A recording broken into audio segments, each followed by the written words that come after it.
Pertama, ini kan kami dari lembaga MPR, jadi saya selalu berpegang teguh pada rule of game berbangsa dan bernegara kita. Maka kita masuk soal pilkada. Pilkada menurut ketentuan peraturan perundang-undangan yang kita sepakati, pesertanya adalah partai-partai politik atau gabungan partai politik. Ada jalur calon independen, saya tidak bahas itu. Nah, kalau bicara peran partai politik dalam pilkada, maka partai-partai politik tersebut punya wewenang, punya otoritas penuh untuk menentukan siapa calon kepala dan calon wakil kepala daerahnya. Juga dia punya hak untuk menentukan siapa partai peserta kerjasama politik. 2 poin itu ya. Jadi kami partai politik sah dan konstitusional untuk ikut serta dalam pemilu kada ini. Masuk ke DKI. Kalau masuk ke DKI, tentu kita akan melihat konstruksi politiknya.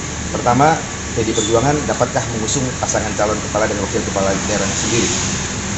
Yang kedua, siapakah calon kepala dan wakil kepala daerah yang akan diusung.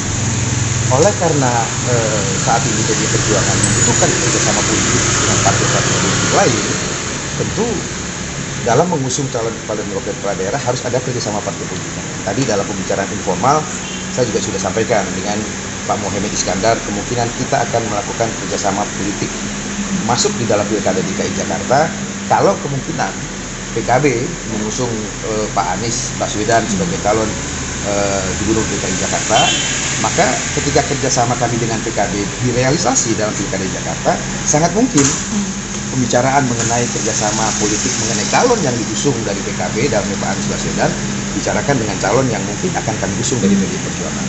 Tapi sekali lagi tahapan pembicaraan pembahasan mengenai pilkada DKI Jakarta ini, dan saya kira juga banyak pilkada di tempat lainnya, masih proses pengerucutan, belum sampai pada kesimpulan lagi apalagi keputusan. Oleh karena itu, mari kita tunggu beberapa waktu lagi dinamika politiknya akan seperti apa, tetapi kita membuka diri untuk bisa bekerjasama dengan partai politik manapun di dalam konteks pilkada, karena setiap daerah punya konstelasi politik yang berbeda, punya persoalan yang berbeda-beda, punya kearifan lokal yang berbeda-beda. Nanti kita akan ikuti dinamika politik di setiap daerah untuk sampai pada keputusan siapa calon kepala dan wakil kepala daerah yang akan kita usung. Kalau yang jatah tadi Mas gimana? Ya.